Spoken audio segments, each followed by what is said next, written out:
Okay, welcome everybody. Good afternoon. My name is Kellen Steinman. I'm curator of education here at the Georgia Museum of Art, and I'm so pleased to welcome you to today's program, our Artist Talk with Bo Bartlett. Without further ado, I'm going to hand things over to Jeff Richmond-Moll, curator of American art here at the Georgia Museum of Art, to begin today's program. Thanks, Kellen. Thank you all for being here this afternoon. It's a pleasure and a privilege to have with us Bo Bartlett, whose work we are thrilled to have hanging in the museum this spring, namely his monumental painting Leviathan, which hangs in the museum in concurrence with our exhibition Extraordinary, Magic, Mystery, and Imagination in American Realism. Both of those are up through mid-June. Bo Bartlett really is an award-winning artist and has so many recognitions to list. But I've decided today to just read a biography written by Tom Butler, former director of the Columbus Museum, also here in Georgia, in the book Bo Bartlett Heartland, because it just seemed to encapsulate so much of what I'm hoping we do today, which is to see Bo's work in light of the longer tradition of magic realism in American art. So this biography reads, Bo Bartlett is an American realist with a modernist vision. His paintings are well within the tradition of American realism as defined by artists such as Thomas Eakins and Andrew Wyatt. Like these artists, Bartlett looks at America's heart, its land, and its people, and describes the beauty he finds in everyday life.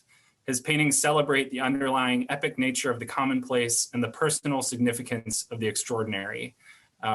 Did not read these words before inviting Bo to speak, but just again, what a wonderful coincidence in this language with our show Extraordinary. Bartlett was educated at the Pennsylvania Academy of Fine Arts, where realist principles must be grasped before modernist ventures are encouraged. He pushes the boundaries of the realist tradition with his multi-layered imagery. Life, death, passage, memory, and confrontation coexist easily in his world. Family and friends are the cast of characters that appear in his dreamlike narrative works. Although the scenes are set around his childhood home in Georgia or his island summer home in Maine, they represent a deeper mythical concept of the archetypal universal home.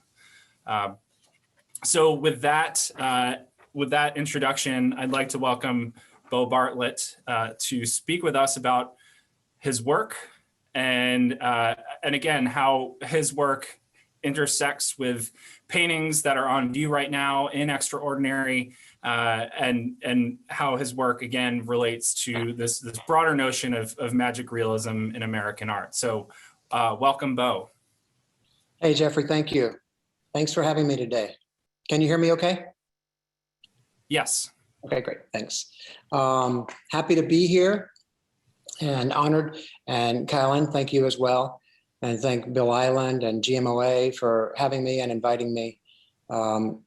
Today I'll talk mainly, I'm in Columbus, Georgia, my home. And today I'll talk primarily about Leviathan, which is the painting which is concurrently at the museum. And then I will go through some of the water paintings which are related. And then I will go through a couple of comparisons with paintings that are at the exhibition, the Extraordinary exhibition. And then I'll finish off with a few magic paintings and paintings that I think relate tangentially to the theme. So thank you all for being here. I'm going to start with Leviathan, and I have about 30 images, just so you sort of have a context of what we're going to be looking at. I'll go through some faster than others. We're going to start with Leviathan, and it is a painting that I did based on the biblical story of Jonah and the whale. When I was a kid, I used to go to my parents were religious; they were Baptist, and I went to Eastern Heights Baptist Church. So I would sit there with the bulletin on Sunday and get that little short pencil along the pew, and I would draw while the preacher was preaching. And so I'd often draw the stories that he was telling. And so I often would draw, crucifixions or Jonah's Noah's Ark or some biblical story. And so for years, I had thought about how could I illustrate Jonah and the whale. And then we have a place up in Maine on an island, Wheaton Island near Matinicus. It's 25 miles off the coast. And one year we were up there and we were walking around the perimeter of Matinicus, the neighboring island. And my son and I, we discovered a whale. It was a beached whale. It had come up, stuck between two rocks. And it smelled to high heaven. I mean, it smelled so bad. And I just wanted to leave. And my son said, no, we have to go, go down and look at it. So there were flies buzzing all around it. It was just like humming. It sounded like a helicopter. Just the flies and the larvae. And then as we got closer, I really,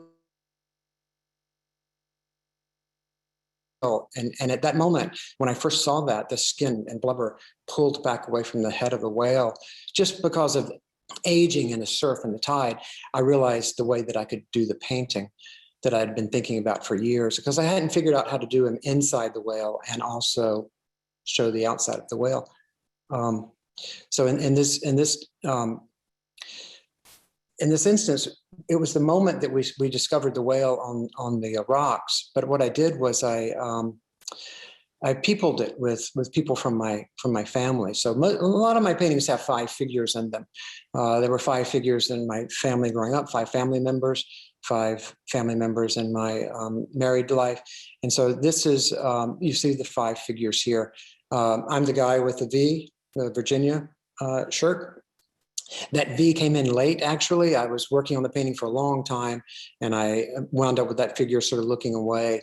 And it was at that point that I realized it needed something to sort of make it feel more contemporary. And up in the top there, you see the African-American figure who is actually sort of borrowed from Copley's Watson and the Shark painting. That Watson and the Shark, I always loved that painting. And so I used that central figure up near the apex. And interestingly, it was that painting that influenced Jericho when he did Raft of the Medusa. He used a central African-American figure waving the flag to try to wave a ship down. So that apex figure made a lot of sense. And that was, my oldest son Will posed for that, but I sort of morphed him some. My son Man is in the whale, and he's wearing this wrap, and it's a wrap that Michelangelo put on a lot of his slave figures and his crucifixion figures. It's sort of an androgynous looking thing where he's wearing this thing across his chest, because I wanted it to be about the union of opposites. I wanted it really to be about the male and the female. If you'll look at the overall shape, which was the painting is very large. The figures are life size, or just a little bit under life size. And so the whale I wanted to be life size. And so I started it with this big shape of the whale. It's a big phallic shape. And then, but it's split and opened up. So it's like a vulva opening up. So he's sort of being born out of this whale, which is the union of opposites, the male and the female combined, which is what we are. We are just the union of opposites between our mother and our father. So that's what we all are, like it or not. So the paintings have to do with this. A lot of the paintings have to do with this kind of union of opposites. You see the young girl there is holding a wedding ring. I don't know if you can see that, but that's what she's holding, a little wedding ring, which is the symbol for union and marriage. The young boy Elliot there is sort of peering at the action, and there's that knife is sort of dangerously pointing close to his head. It's sort of the innocence and the rawness of the whole thing. I really wanted to do this painting because of the story, the biblical story of Jonah himself. I think it's a story that still holds some resonance. When I was a kid, besides just drawing, I wanted to be an artist. I didn't have many options, actually. There weren't many things I could do. I could draw, and I thought about being a clown, maybe, traveling with a circus, or being a preacher. But I knew I didn't want to be a preacher because there were just way too many things I wanted to do. But the story is an important story, I think, even for us now, because in the gist of the story is there's this normal guy, Jonah, and he's at Joppa, and he's sort of tapped on the head by the divine, who tells him to go to Nineveh and preach, because Nineveh is a city that's in turmoil and needs to be saving. And of course, like any of us that had such an experience, he didn't want to do it, so he gets on a boat and starts going in the opposite direction, toward Tarsus, I think. And then, but of course, in the story, biblical story, God always provides. So he provides a big storm which roughs the seas, and they discover Jonah down as a stowaway underneath the boat, and he decides voluntarily to sacrifice himself and jump out of the boat. And so he jumps over into the sea, and instantly the water calms. And so all the guys in the boat were like, yeah, he was our problem. And he sinks down to the bottom of the water in the Mediterranean. And then God provides a whale that's coming along trolling for krill, and its baleen is opening up, and the krill is going through.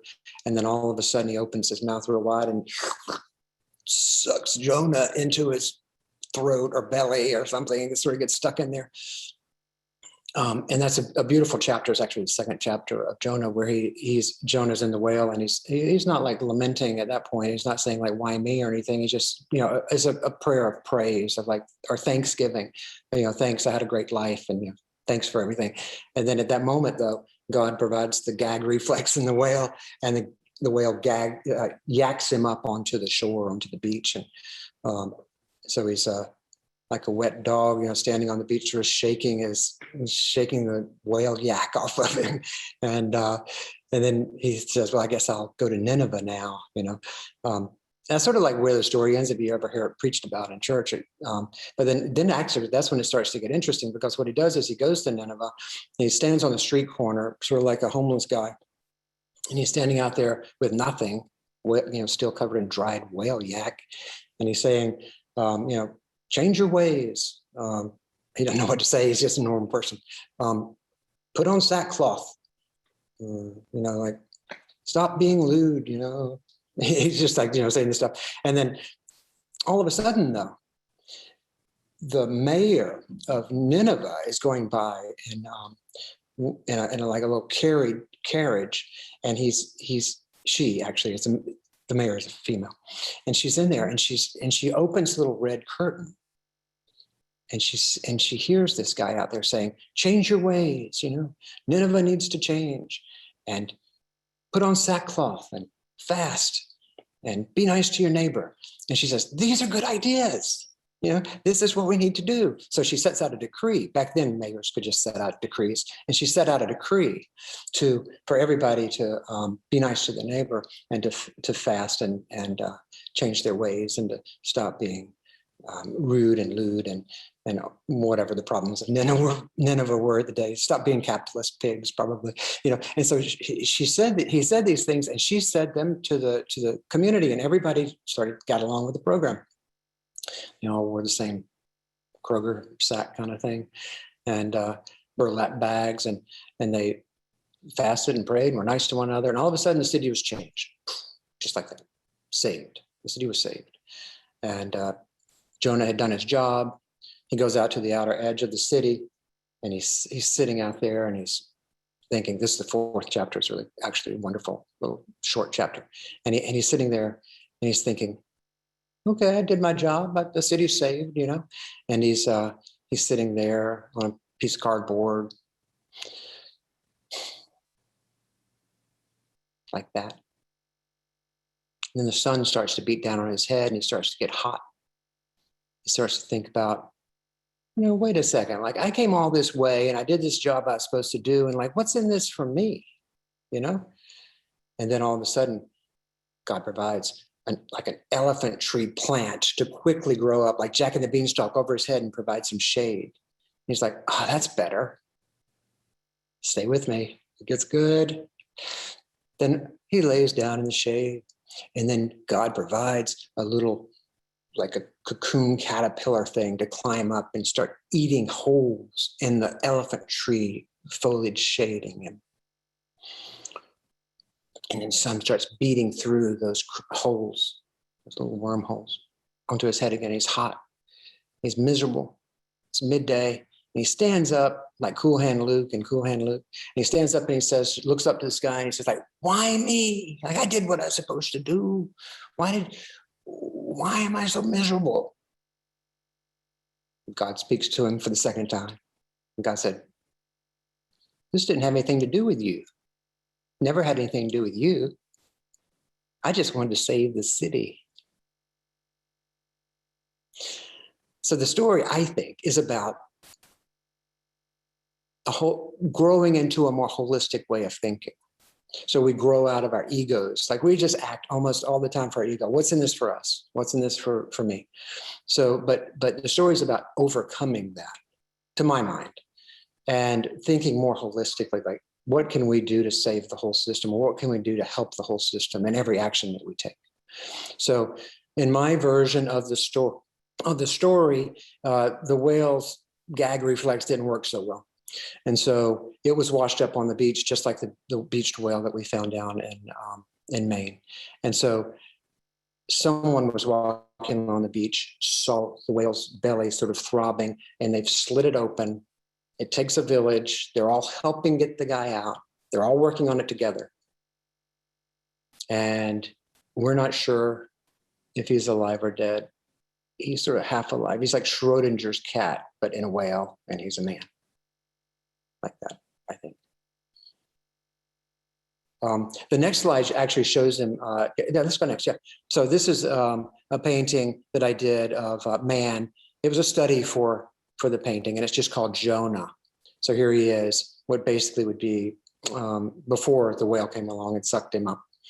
So he's just under the surface there. The water would be much deeper, but I wanted to show the top of the surface as well as him under the surface. So it's, it's taking my liberties there. And then let's go next. This is Lifeboat. You can't see it here in this image, but on the back of the lifeboat, the name of the lifeboat is Jonah. This is a painting which every time I'm working on a painting, I have joke titles. And the joke title for this painting was Midlife Boat, because I was definitely going through midlife at this point.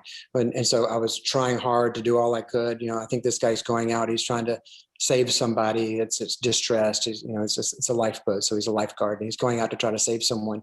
But, he's going up this steep wave, and then you look over in the top left corner and you can see that there's just another wave right over the horizon. And this was inspired by Winslow Homer's Fog Warning. That was the primary influence. A lot of times I do that. I'll do a starting point. I'll take a painting of art history as a starting point. And there's also some sort of Wyatt in here as well, some sort of adrift kind of references. But there's a shark under the water. It's more than just the dangers that we see on the surface. There's always something lurking, some unconscious dangers that we're not aware of, that just under the surface. And so there's actually a shark over there where he's glancing. You see it when you see the painting in real life. Let's go to Bone. I'd like to show Bone, the painting of my son, Will. This was the bone that we actually found the day that we found the whale. There was it was a right whale with these two giant mandibles sitting in a tide pool out in front. No one had seen the whale. He'd probably been there for months, but it was relatively early in the season. And we found this mandible, and I asked Will if he wanted the mandible. I told him if he would carry it back to our camp that I would do a painting of him. And so this is Bone. And I think I really wanted to try to do a painting that was on the par with Ribera's Pied Boîte. And it's this painting that's in the Louvre, beautiful Ribera painting. So I was doing my best version of that. And my son's name is William Ribera Bartlett. I was really trying to honor that. Assumption is a painting with, which I actually saw this scene as well. A lot of these, the starting point for a lot of these actually is something that I see in the real world. But this mother and child, I did this painting shortly after 9/11, 2001. And you see the cradled child in the mother's arms. And I was coming back, Sarah, the woman in the boat, had been posing for me over on Matinicus for a portrait. And she went over to back she went back to Matinicus from Wheaton Island, and the tide had dropped. The tide is a 15-foot drop 2 times a day. So there's always, you have to pay attention to the tide, but the tide had dropped so low that she couldn't climb up the ladder with Navon. And so they had to drop a boat down, and they both got in that boat and they lifted them up. So I really actually saw this. So life out on the island is always full of adventure. There's one called The Good Old Days, which shows a couple, an island couple. And it's a little like American Gothic, I think. I think that instead of a pitchfork, there's a fish. And you see there's a little cut on the fish, so there's a little symbolism there. The island and across the harbor there is Matinicus. I'm sorry, it's Wheaton. That's where we live. My wife Betsy and I live there. And then this, we're on the dock on Matinicus. But it's called The Good Old Days because I just think back, I don't see nostalgia as necessarily a bad thing. Nostalgia is something, David Whyte talks about that. He talks about how nostalgia actually brings us to the moment because the past is forever receding. And when you honor the past and honor your own history, that it makes you more cognizant and aware of the present moment and the value in the present moment. Robertson Davies said, let your root feed your crown.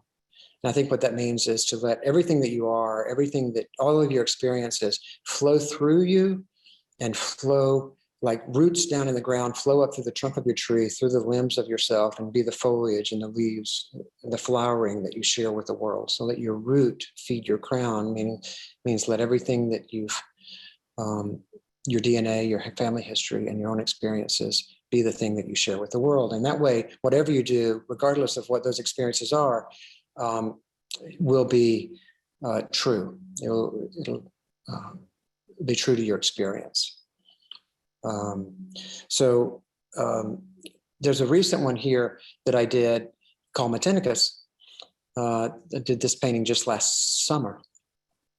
And it shows the guys, these are actual all portraits, guys catching the shark on a Matinicus, and this actually happened. I showed up one morning and they had just pulled the shark ashore, and so it's also a scene from our film. A lot of the paintings are related to film and vice versa. For me, painting is always a matter of mise en scene, which is the idea that in a film, if they show a scene, that it represents the whole idea of the movie. The famous one is, I don't know if it's a Renoir film or a Truffaut film, but there's a scene at the beginning of one of those filmmakers where there's a car that goes onto a ferry, and on either side of the car, tractor trailers pull up. So the guy is stuck in his car and he can't open the door.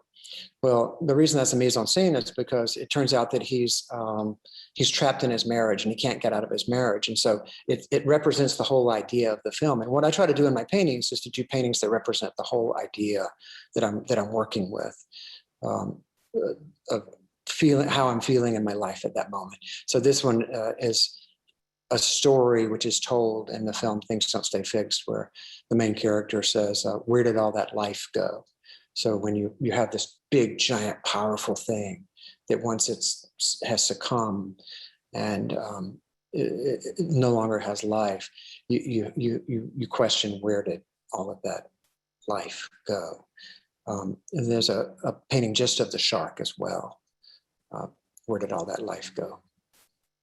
And this is a 48 by 82, so it's not quite life size, but when you see the painting, it sort of gives you that whole sense of the scale of the thing. I'm going to go into a couple of comparisons now, just so you can sort of get a sense of things that are in the show. Here's a Huey Lee Smith, who I don't know, I've always loved Huey Lee Smith. So he has this painting, Contemplating My Future, and my painting on the right is The American. And you can just sort of see the influence in a way. My American is involved in this kind of To Kill a Mockingbird action of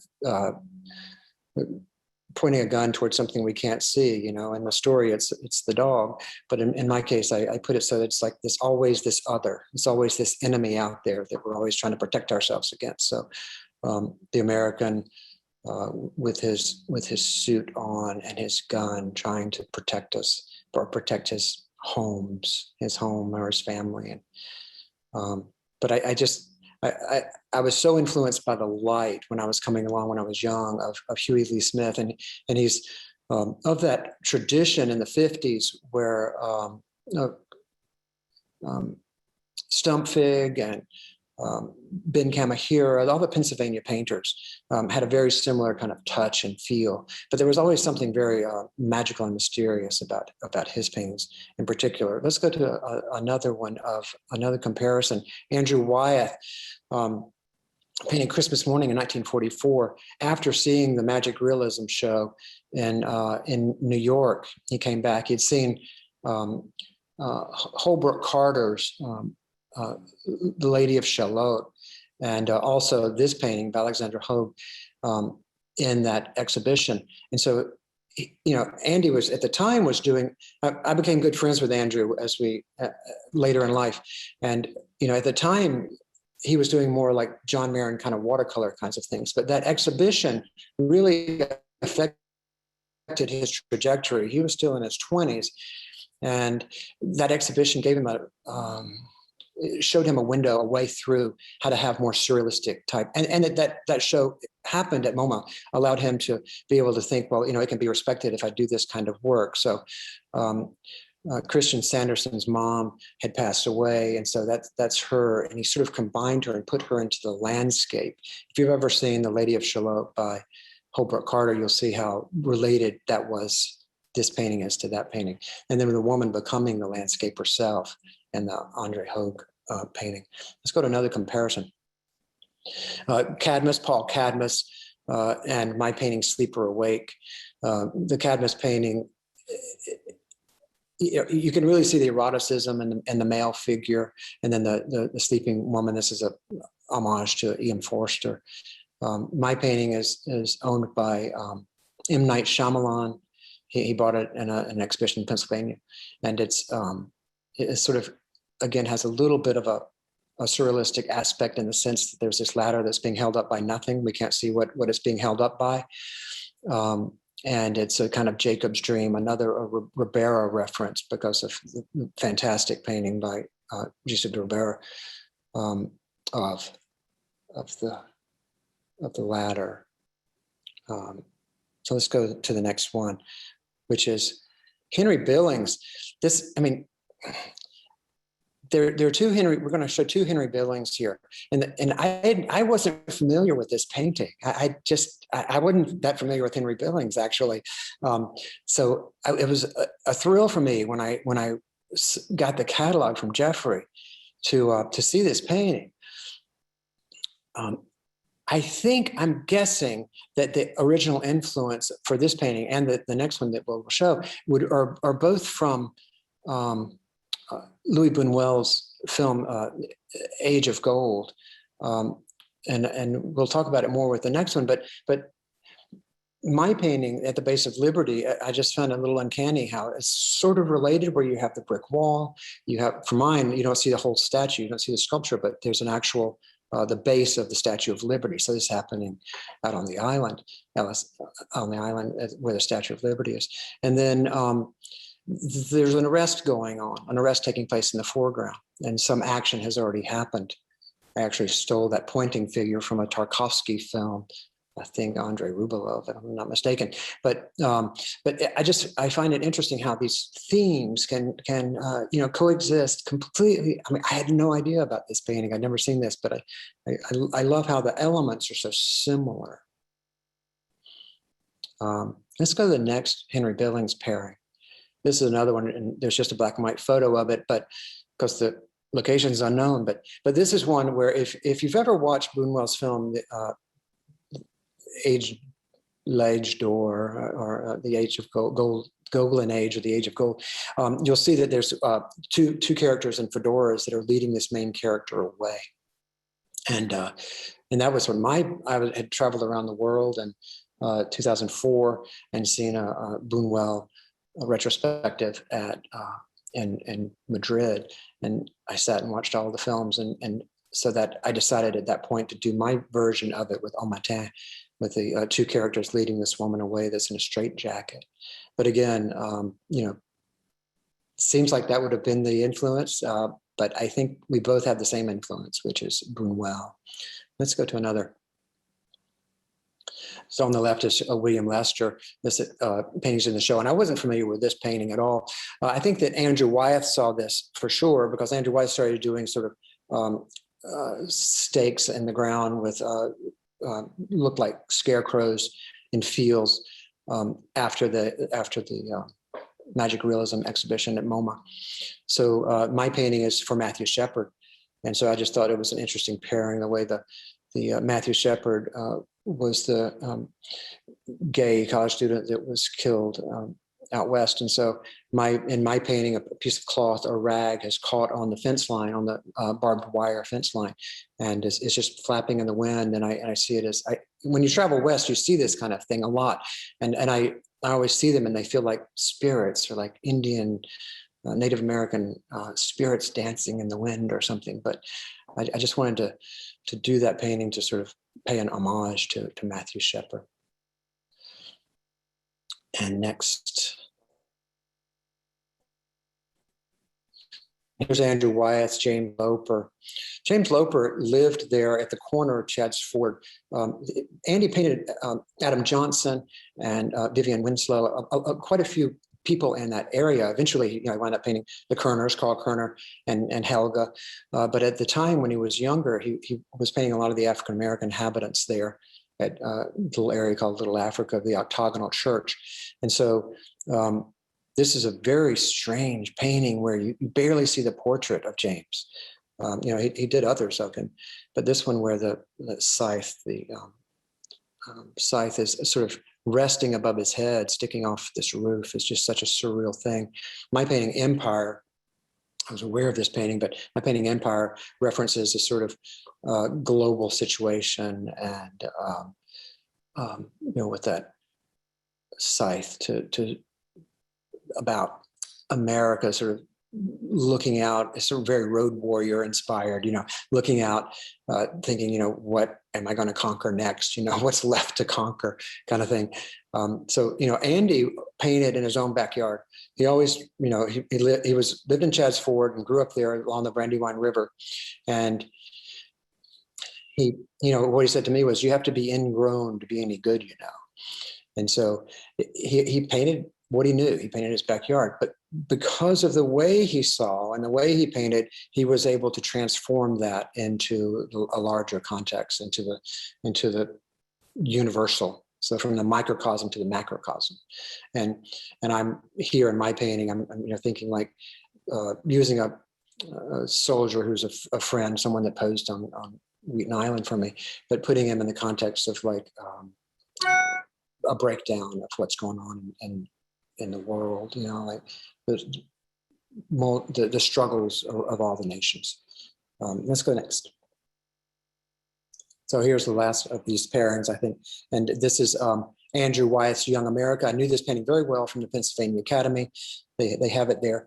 And I just have always loved that sense of barrenness and that sense of wide openness and sense of freedom that the character is embodying, with a little raccoon skin, raccoon tail thing in red, white, and blue, almost like a flag.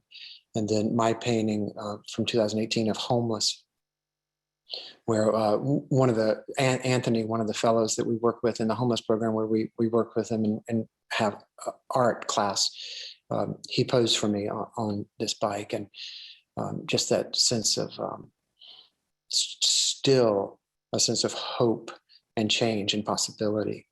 Just, 60, 70 years later. Okay, next. This is Dreamland. So we'll go through a period of a series of these real quickly. These are sort of the tarot cards. And I felt like that I wanted to show these because these have to do with magic. They're very specific about magic and not in the way the painters in the extraordinary exhibition thought about magic, which is sort of more, in a lot of ways, starting with the social aspects of American realism, which was a part of the time and part of the era. But my painting, these are all pretty specific from tarot cards. So this one's called Dreamland. And I actually did have, this was from a dream. And it got jotted down in the middle of the night. So I did a quick little thumbnail sketch of it. And these are the primary characters in the foreground. And the first figure is me. It's the Fool. I'm playing the Fool. And then you have the bride and the magician and son and the high priestess. And we're all just traipsing across the hill. And I think, there's so many precursors. There's, the blind leading the blind. There's so many precursors to a painting like this. But I really wanted to the little boy that my friend Eric is holding. I didn't plan on having him in the painting. That's Simon. But the day that we went out to Valley Forge to do the studies, they didn't have a babysitter. And so he held Simon, and I put him into the painting. And if you look closely, he's also got some of the Fool aspects to him, some of the symbols that represent the Fool.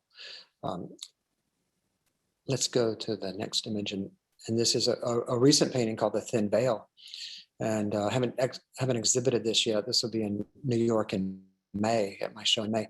But this is my nephew's daughters, and they have four daughters, and they are wearing the tinfoil caps. So everything that the tinfoil cap represents about mind control or fear of mind control or protecting oneself is embodied in this. And again, there's little symbols all the way through about numerology and things that represent very specific things for me. And there's little secret messages hidden throughout. And it's again about, it plays right into the whole concept of magical thinking, belief. Magical thinking is a sort of, it's a psych term. And it basically means, so as an example, like if I can jump rope with this jump rope 100 times without messing up, little Janie will fall in love with me. It's like what I do affects the larger picture. So that's magical thinking. As artists, we all have to be slightly involved and believe magical thinking, right? I think we do. We have to think, if I do this, then that will happen. Obviously, it's a sort of it's not, those two things are not connected, jump roping and Janie loving you, but we operate like that. And it's a psychological development term for children, because children think like that all the time. So it's about magical thinking. Okay, next. This is a portrait of my mother with her tinfoil cap on. I love my mom, but you'll notice she's wearing the fool's pants. Those are the fool's pants. And she's trying to tune in and listening to something. My mom passed away last August, and this was the last painting she posed for me. The painting is called Motherland. And the last painting she posed, she was always willing to pose no matter what, no matter how silly the situation I wanted her to pose in. She was always willing to pose. Next. And the Fool. And it's a self-portrait as the Fool. The Fool is the 0 card and the 21 card in the tarot deck. So it has some T.S. Eliot references. And when I was a little boy, one of the first drawings I ever brought home from school to show my father was a drawing of a clown. And in the drawing, he was juggling. It was a juggling clown. I think I was in kindergarten, so I would have been 5. And he was juggling, and I was a kid, I knew nothing. So, he's got the balls going up above his head, the juggling balls, and they also are going in a circle down below. So he's got like a bunch of balls that he's juggling, and his hands are here. And my dad told me, he said, that drawing, my dad came home for lunch for like pimento cheese sandwich or whatever he'd have for lunch. And he came home and he said, Bo, that drawing is wrong. And I was like, well, kid, how could it be wrong? How is there such a thing as being right and wrong? And he said, because when you juggle, the balls only go up. They only go up. They might appear to be down, but that's because your hands are moving. And so I thought about that a lot as a little kid. I was like, well, I want to make my drawing right. You know, I want to make it right. I want to make it correct so my dad would like it. And so next time I did a drawing of anything, I was like, I started looking at things and started thinking about how could I make it right. So when I did this painting of the Fool, I put 3 juggling balls down at his feet just to sort of say, you know, the balls can be down below too if I want them to be. Next one is The Magician. My friend Eric Bazillion and his wife Sarah. This was painted to actually go into the Chicago Art Fair in May 1996, and it's The Magician. Behind them, I had a painting that I was working on called The Oil War, and it was a painting of the oil wells blowing up and during the oil war in Iraq. So in Kuwait. So I think that I turned that into this, you know, strange kind of tornado shape and had her just levitating. And the magician is, you know, the more powerful patriarchal masculine figure in the tarot deck. And Eric was the perfect, he's a musician, and he was the perfect character to play that role. Mm-hmm.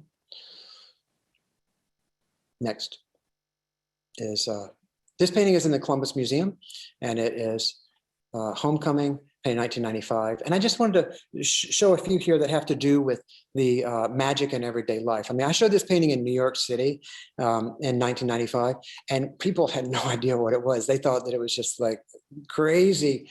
I actually heard people talking about it. It's like, you know, because it was just unfamiliar to them at the time. So, you know, it's the homecoming football game, you know, they're, and I guess I did combine 2 events. Like the night before would be the bonfire traditionally, and then the homecoming game would be the next night, at least when I was a kid growing up. And but you do see the kind of divination that happens. And when you're doing the tarot deck, there's a kind of magic that's happening up in the top. You see the enemy team, you see the opposite team. There's a devil being burned up there, you know, the rival team. And so the homecoming queen, and that's Jackie, and my son Will posed as the football player there. But there's this is what I remember as a kid growing up. I'd go to, my sister was crowned homecoming queen. I think she was 16, and I was just this little kid over there in the fur hat on the left. And you know, I remember the drums, the boom, boom, boom, boom, boom of the marching band. The whole thing was, it got into my core. And so when I really started painting and was letting my root feed my crown, I started to do a lot of paintings like this. And it's sort of Southern Goth in a way, because it's real life, based on real life, but all of the magic and wonder of what real life in the South incorporates. Yeah, let's go to the next one. Is Young Life is another example. This was down in the Ogden Museum in New Orleans, and you know, my nephew Grant, it posed for it, and he's holding the gun like Lee Harvey Oswald in that famous photo of Lee Harvey Oswald before he shot John F. Kennedy. So he's holding the gun, and with his, I remember as a kid, I remember photos of my father in the newspaper. There wasn't much news in Columbus, Georgia when I was a kid, not too much. And so, I mean, if someone would shoot a deer, you know, you take it down to the Ledger Enquirer and put it on top of your truck, and they would take a photo of you. I remember the photo of my dad with a deer on the truck. So, you know, this was my life. I was really illustrating my life and representing my life. I would have been the little boy there. Elliot posed for that. With you know, maybe my sister and her boyfriend, or my father, and so it's really the whole thing. There's a wonderful essay written about how my paintings relate to Lana Del Rey somehow. I'm not sure exactly how, but this is sort of it tells that side of America, that kind of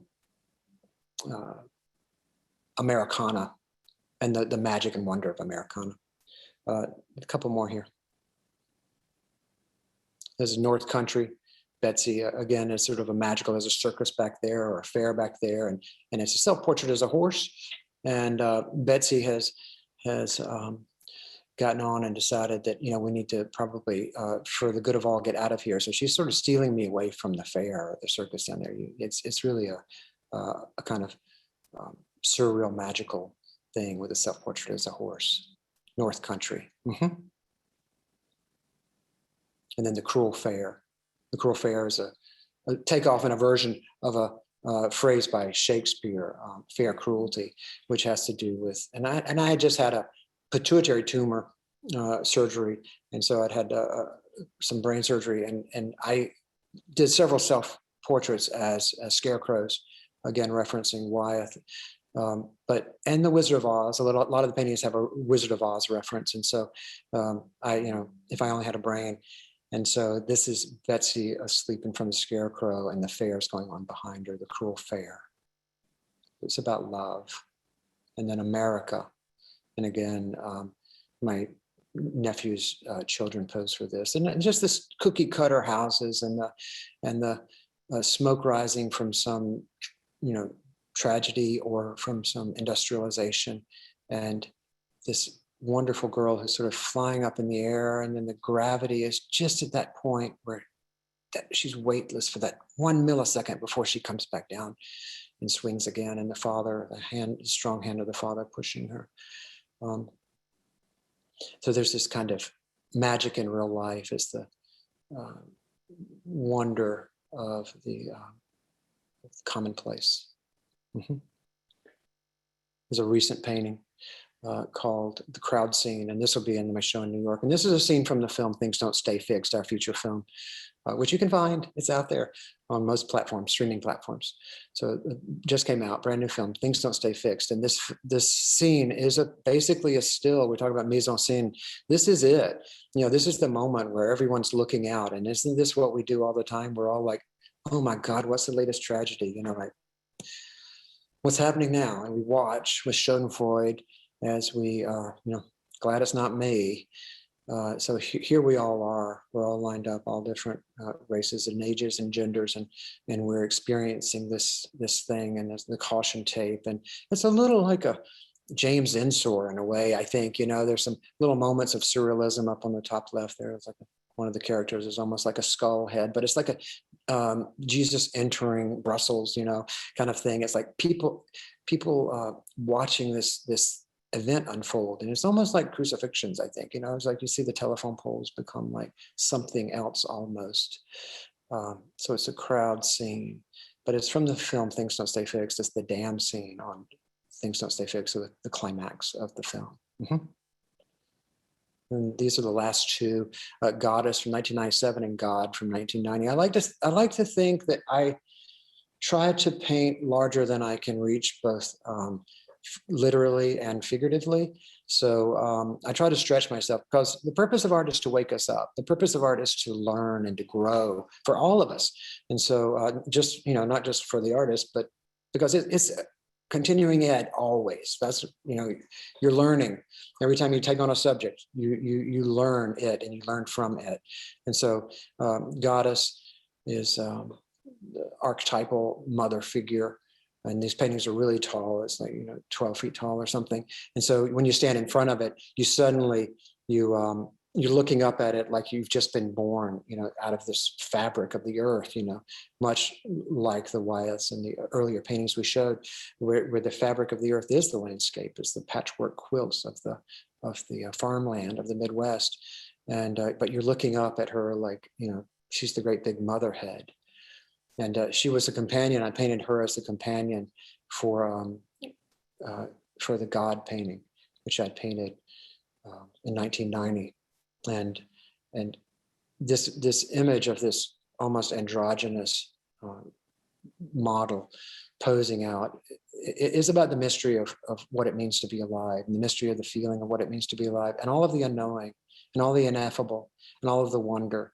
And just in the mystery of these, shaded eyes that we really want to try to understand more. And, because life is about, we're meaning-seeking creatures, we're pattern-seeking creatures, and we want to understand things.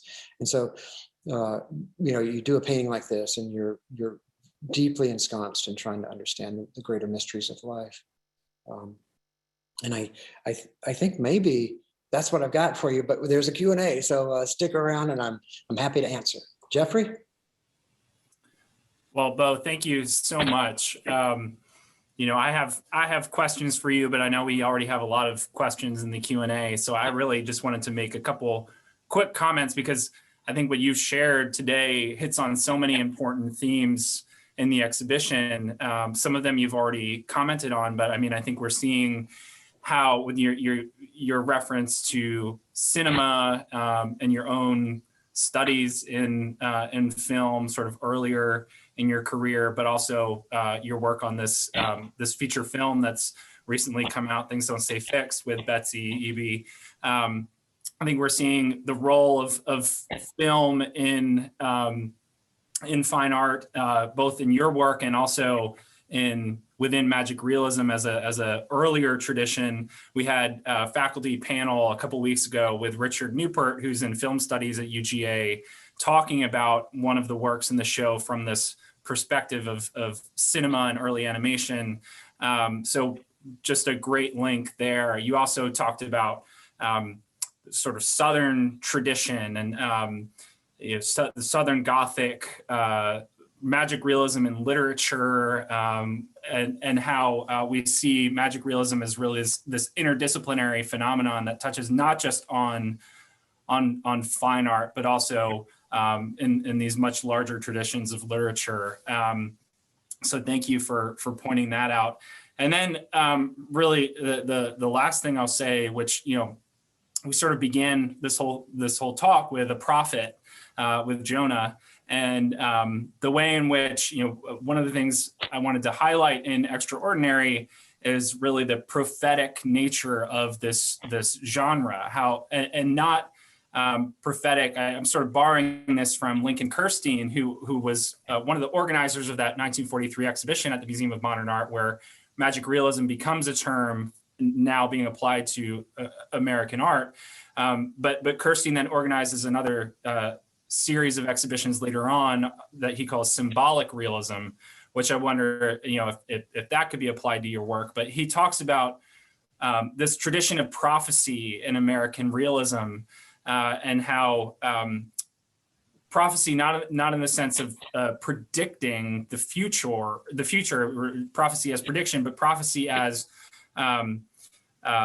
well, he quotes Walt Whitman to say, "The great matter of prophecy is to reveal and outpour the godlike suggestions pressing for birth in the soul." The prophetic is a way of finding symbols for a superior or unifying order, is another way that he says it. But prophecy as admonition and exhortation, and sort of like Jonah saying, you know, the way things are is not how they should be, but here's how the world might be.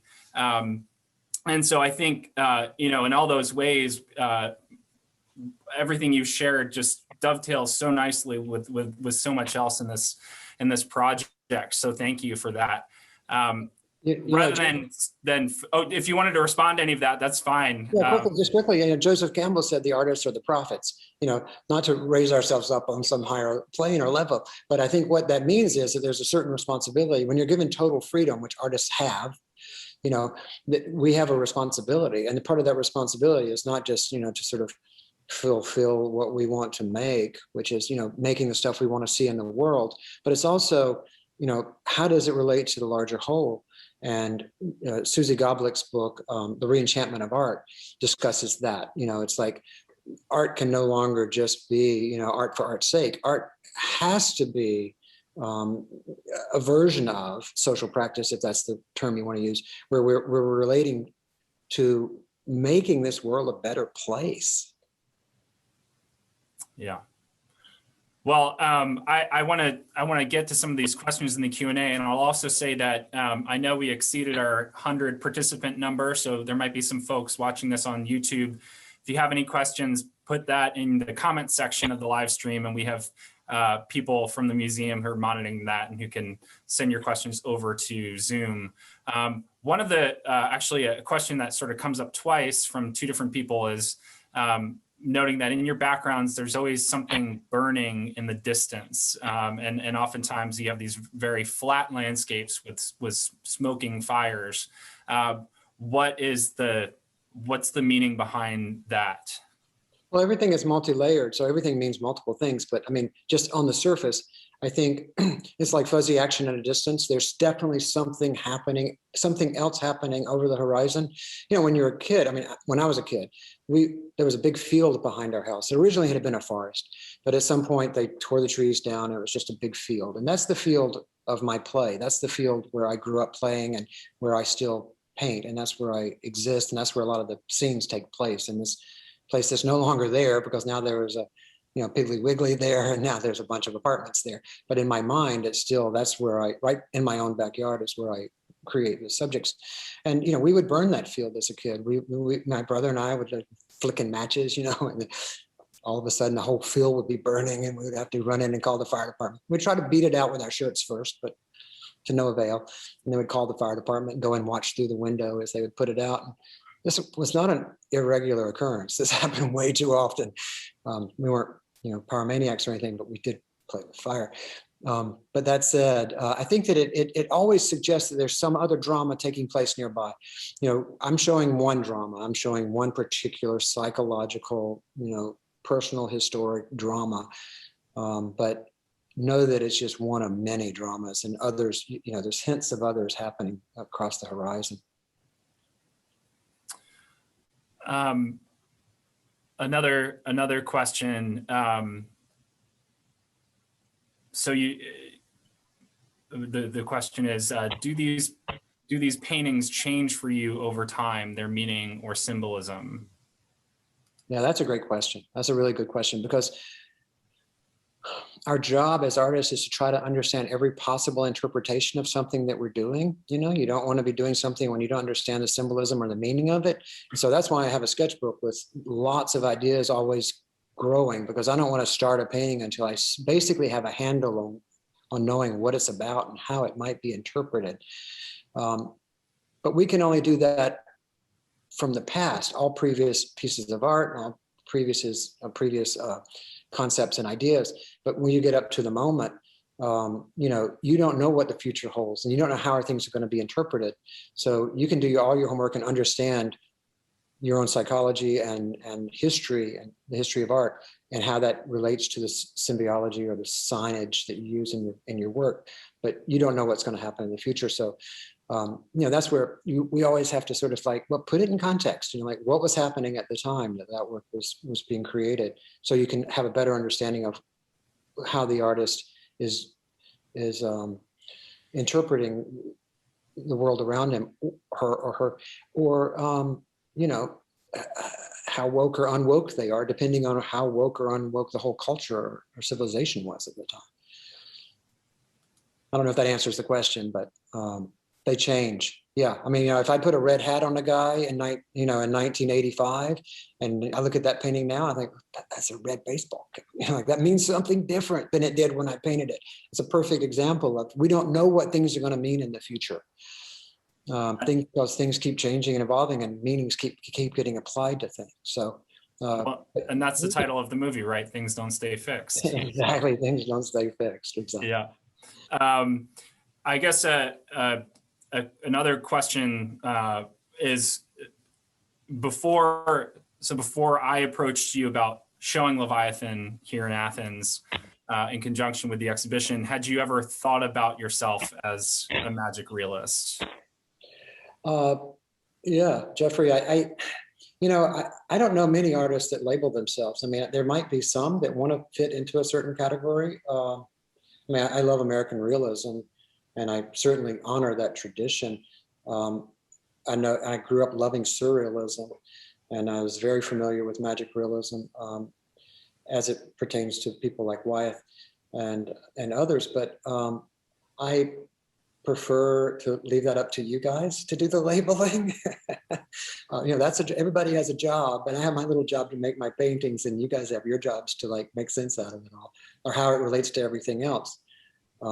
But I try to stay focused on the paintings and not, because, once one labels something, then it's limited, at least from our point of view, as it's being created.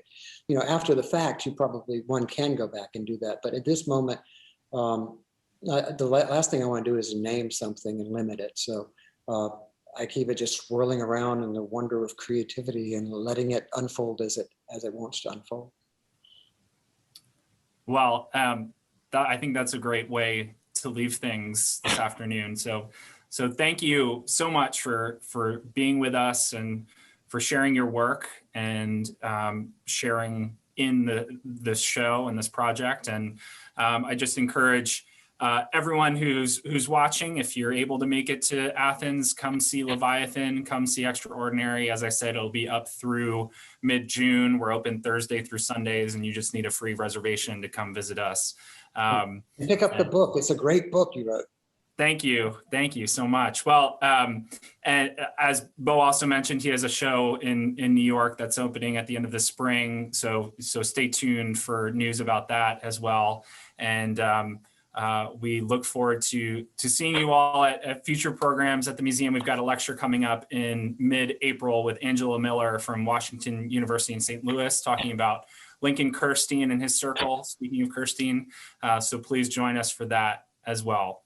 Well, thank you again, Bo. Thank you all for being with us, and take care. Thanks, everyone.